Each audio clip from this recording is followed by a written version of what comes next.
ये करगिल की लड़ाई के बाद अपग्रेडेड मी 17 लाए गए थे। अब तक जो बड़ी खबर आ रही है इस समय, पहले 2 शवों की पुष्टि हुई थी, अब नीलगिरी में वहां के वायुसेना के अधिकारियों ने इस बात की पुष्टि कर दी है कि 4 शवों को बरामद कर लिया गया है। इस समय वेलिंगटन से सुलूर एयरबेस जा रहा था भारतीय वायुसेना का। 4 लोगों के शव अब तक बरामद कर लिए गए हैं इस क्रैश साइट से। 14 लोगों की पुष्टि थी इस हेलीकॉप्टर में, 2 पायलट, 1 फ्लाइट इंजीनियर, सीडीएस, उनकी पत्नी, उनके मिलिट्री असिस्टेंट और कुछ और सेना के अधिकारी और जवान इस हेलीकॉप्टर में, इस वीवीआईपी हेलीकॉप्टर सॉटी में उस समय थे जब ये ट्विन इंजन हेलीकॉप्टर, भारतीय वायुसेना का मी 17 V5 twin engine helicopter crash कर गया। और अब 4 लोगों के शवों को अब तक बरामद कर लिया गया है।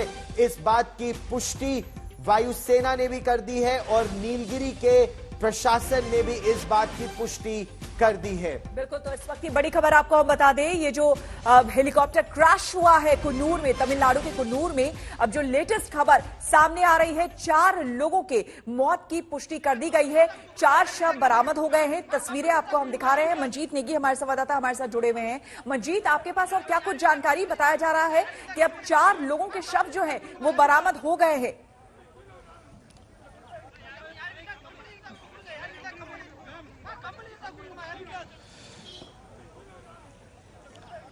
देखिए, फिलहाल जो भी जानकारी श्वेता आ रही है वो स्थानीय प्रशासन की तरफ से आ रही है। यहाँ पर अगर हम दिल्ली की बात करें इस वक्त, क्योंकि पार्लियामेंट चल रहा है और चाहे यहाँ पर अभी थोड़ी देर पहले NSAG डोभाल और तमाम अधिकारी प्रधानमंत्री से मिलने यहाँ पर पहुँचे थे, जो रोजाना की बैठक होती है, सभी लोग फिलहाल वहाँ से स्थानीय प्रशासन से इस बात की जानकारी जुटा रहे हैं।